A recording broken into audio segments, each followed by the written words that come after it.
Students of class 6, we shall begin our class today with a new chapter.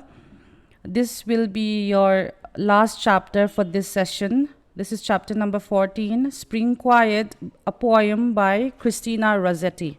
Our chapter number 14, Spring Quiet by Christina Rossetti, is a nature poem in which the poet Christina Rossetti talks about how she enjoys all the new things that begins along with the coming of the spring season. The poem consists of 6 stanzas and we will understand each stanza as we go through it. But before we do that, let us first understand our poet. Christina Rossetti was born on 5th December 1830 at London in the United Kingdom. She was an English poet who wrote mostly on romantic, devotional, and children poem. And she was also educated at home by her mother. She is one of the most famous English women poets, and also the sister of a poet painter named Dante Gabriel Rossetti. She wrote a variety of poems focusing on devotional writing and children's poetry. Christina Rossetti passed away on 29 December at London in the United Kingdom, and she was all of 64 years of age. That was about our poet Christina Rossetti. Now let us begin our poem. We shall begin it with the first stanza. This is again chapter number 14, Spring Quiet, a poem by Christina Rossetti. The first stanza: Gone where but the winter, come where but the spring.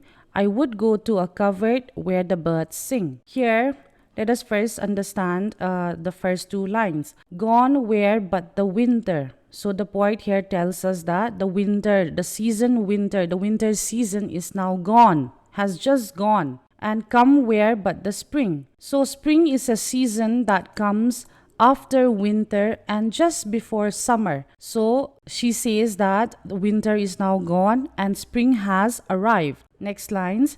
I would go to a covert where the birds sing.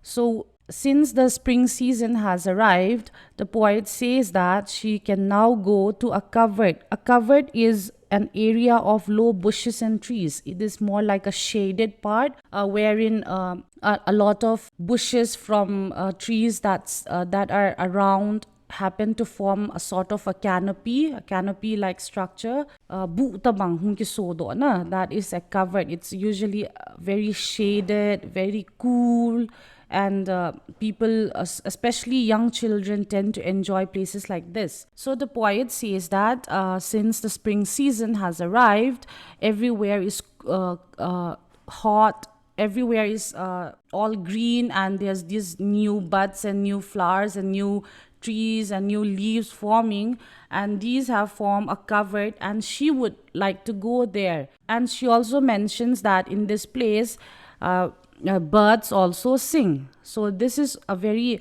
sort of beautiful and enjoyable time of the season. So, like I said, from the first stanza, gone where but the winter, come where but the spring, I would go to a covert where the birds sing. The poet says that winter is now gone and spring has just arrived. And at this point, she likes to go to a shaded part, an area of low bushes and trees, a covert where the birds sing.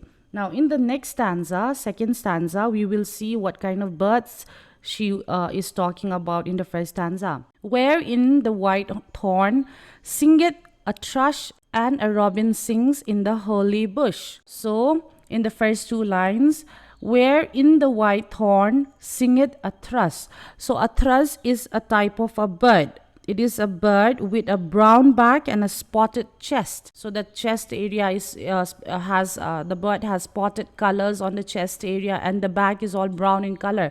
It is a type of bird. So the poet says that this bird, thrush, sings in the white thorn. So white thorn is also a type of plant, a flowering plant which has white flowers, but the whole plant is covered with thorns. So amidst that white thorn, the bird thrush sings. Again, And a robin sings in the holly bush. So there is another bird, the robin. So the poet is talking about two types of birds here. The first is thrush and the second is robin. So the thrush sings near or around the white thorn, and the robin sings in the holly bush. Holly bush is again a different type of plant. This is basically a very green in color. It's usually used during Christmas time for decoration purposes. When you're making wreaths and all, you tend to use this holly bush. It has green, spiky, shiny leaves, and it also has this red colored sort of berries on it. You must have seen this during your Christmas decorations. So the bird robin sings in the holly bush, and the bird thrush sings in the white thorn. So that was the second stanza. Moving on to the third. Full of fresh scents are the budding boughs, arching high over a cool greenhouse. Now the poet again describes the season, the kind of changes that is happening as spring has arrived. First, we talked about how she wishes to go to the covert where the birds are singing. In the second stanza, she talks about the type of birds and where exactly are they singing from.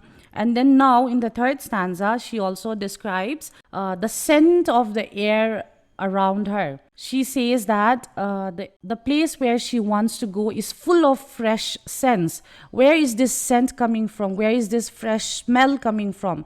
That smell is coming from the budding boughs. Budding boughs are actually branches of trees which are bearing new plants. When spring arrives, during winter everything is brown, everything has the leaves have fallen from trees. They almost look like they are all dead. However, when spring season arrives, all these trees which seem to be brown and look almost deadly seem to turn to a different color. Their new leaves, shoots start bearing from the trees. So the poet says that these boughs, these trees, these branches of trees start to form new lives, new leaves, and from those leaves come this fresh scent. Again, she further says that these budding boughs are arching high over a cool greenhouse. She says that these boughs, these branches form a curve na cool khatong kisima na ahung atha ahung do azi wacho. They form a curve like structure over a cool greenhouse. So you must have seen in some parts of the garden or in somebody else's house, or maybe in the forest, in the jungle, anywhere in the open, you will tend to notice that some trees, when the leaves start forming during the spring season, they tend to form structures as though structures wherein you can find some sort of shade underneath, and they almost look like they are forming a curve over you. So that is what she is trying to describe. They look like a greenhouse now, these budding boughs, because they are hiking very high and over each other and almost look like a greenhouse, forming a shaded part. Now that is where the poet wants to go. The next stanza is full of sweet scents and whispering air, which say it softly, we spread no snare. So the scent, the fresh scent coming from the covert, coming from the arching of the budding boughs, almost forming a greenhouse, almost looks very tempting for the poet to go there and enjoy that place there. And that sweet scent coming from that place brings about a voice. The poet almost feels like she can hear the air coming from that part, and it is coming and telling the poet that we spread no snare. We are not spreading any trap here. Usually, traps are laid out to catch you, to give you some sort of harm, to cause you harm. And usually, traps look very attractive, look very tempting. And that is the same kind of feeling that the poet has. Like looking at it, nup to ovala na, anamzong tuya, birds are singing. It's very enjoyable kind of scene going on with nature there. And the usually you would feel that, oh, something that looks so nice, something that looks so good can be some sort of a trap. It can cause you some sort of a harm.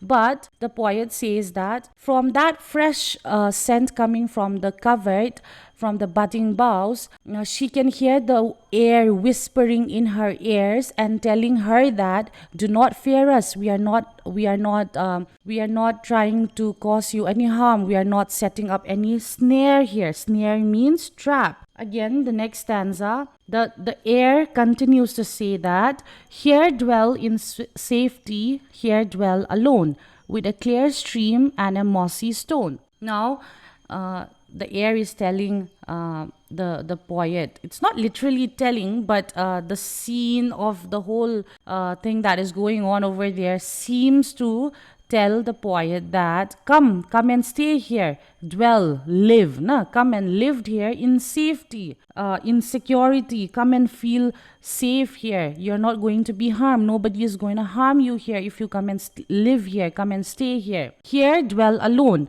The second line here means that come alone, you will be in peace. You will have no sort of disturbance. Nobody or nothing is going to disturb you if you live here, with a clear stream and a mossy stone.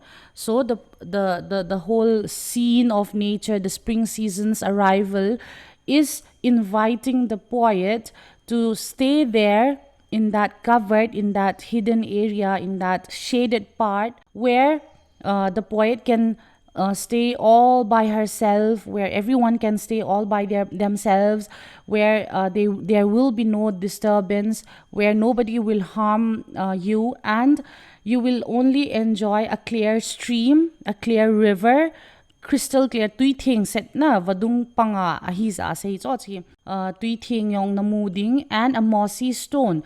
So stones near rivers are all covered with moss tile tui pan tabang ako hampa green yaw cha sung chung ho abe ho ko na her kha diu chuna. So that is what the poet is talking about. If you come and stay here in this covert where the birds are singing, where there is shade formed by the budding boughs, and where you will find beautiful flowers, beautiful scenes, you will be safe. Nobody is going to harm you. You can stay here alone. Nobody is going to disturb you, and you can have a clear stream near you with lots of mossy stones. These stones are the stones found near the river, which are covered with moss. So that is what the poet is talking about in this stanza. Now in the last stanza, here the sun shineth most shadily, here is heard an echo of the far sea, though far off it be. The poet says that in that very place the sun shineth most shadily. Why is the sun shineth means shines? Okay, this is sort of an archaic use of word here. Shineth means shines. So the sun shines very shadily. Why does the sun shine shadily here? That probably is because it is a very shaded part full of trees, new leaves coming from the trees. That's why it's all very shaded. Nisa ko hasat na asat ziwa nga ko tingpung nuoi ho alim la ho ako umale ko nisa ko hasat lo pi chuna chuko se he na anmun anup ding dan so compare na he lahi. Here is heard an echo of the far sea tikit na lahi. In the next two lines, the poet says that in that covert you will hear echo of the sea. Tui khang len gin na za de heti so echo na za tho de heti na amun so, because it is a deep sort of place. So usually in deep covered places you tend to hear echoes. So when you stay there you will hear echo of the sea, though far off it be. Even though the sea is very far from you, it's very far from you, you're only in a shaded part somewhere in nature, you will still hear the sound of the echo of the far sea. Okay, shinet kiti ho, ay lola singet kiti ho. These are archaic use of English na. Singet tile second stanza, second line na jana mudio hin. That means sing, and here you find shinet ati ahile shines. Abanle fourth stanza, third line na just sayeth kiti yong na mudio. That again means says. So that is your poem Spring Quiet by Christina Rossetti. And like we mentioned, like we discussed, this poem is about the change in nature that happens when seasons change, when spring arrives. What happens during the spring season? What kind of things have changed? What are the things that you can enjoy? The lovely things that happen, the silentness, the quietness, the calmness of the new season is what the poet has described in this poem. Okay, that again is your poem, chapter number 14, Spring Quiet. I have a few questions now. Here are a few questions. Please try to answer these questions on your own. Please write it in your notebook. And in the coming next videos, I will try to catch up with you for your syllabus for your upcoming exams. Okay, so the first question here is, who was Christina Rossetti? Christina Rossetti, the poet of our poem Spring Quiet, ama chung chang tu hi them khat na zi diu zo izo isei ho si si chuna zi diu ku ham ma hi iti apingam. Where was she born? When was she born? What kind of a poet is she? What does she do? All that thing, please write that down.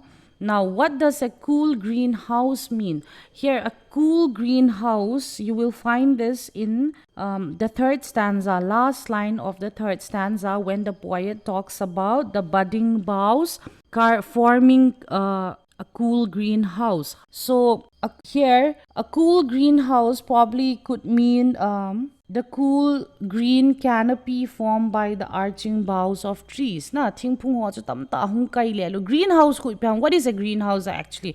Greenhouse is basically a shaded part of it is more like a structure built for certain plants, for certain cultivation of plants, wherein it is shaded, right? The direct heat, direct rays of the sun do not reach the plants. So that is basically a greenhouse. Now, the poet is talking about a different kind of greenhouse. Now, this greenhouse is basically the shade formed, the area of shade formed by the budding boughs that seem to have arched high over you, na? And almost looks like a greenhouse. Okay. Now the third question, who tells the poet that she can live safely in the covert? Who is that telling the poet? Is opana come live safely, come dwell in safety, here dwell alone. Ti also queen aseham. What exactly came?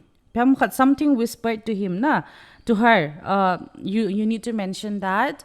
Like the fourth question, explain the following: budding boughs, mossy stone, budding boughs, the ahile branch ho a plant, a tree branch ho a bud a tha ho plant ni cha cha ho hung do ho chu budding boughs na. Mossy stone ti le song ho tui vadung panga song ho a hampa hung ke khum ten le hun hampa tui pan ho hung kai khum wa sa ta hung hi pha, then that is mossy stone. The last question is, do you think the poet is fond of animals and nature? Give reasons. In this whole poem, the poet is talking a lot about animals and nature in general. How beautiful nature is, how tempting it is to dwell yourself in nature, to live in nature, to live with nature, to enjoy the moments. She's talking about a lot of birds and a lot of happy, merry scenes. So obviously, the poet is very fond of animals and nature, but you also make sure that you put in your own words here and also give reasons to why you think so. So these are 5 questions from this chapter, chapter number 14, Spring Quiet. And with that, we have come to the end of this lesson. Thank you.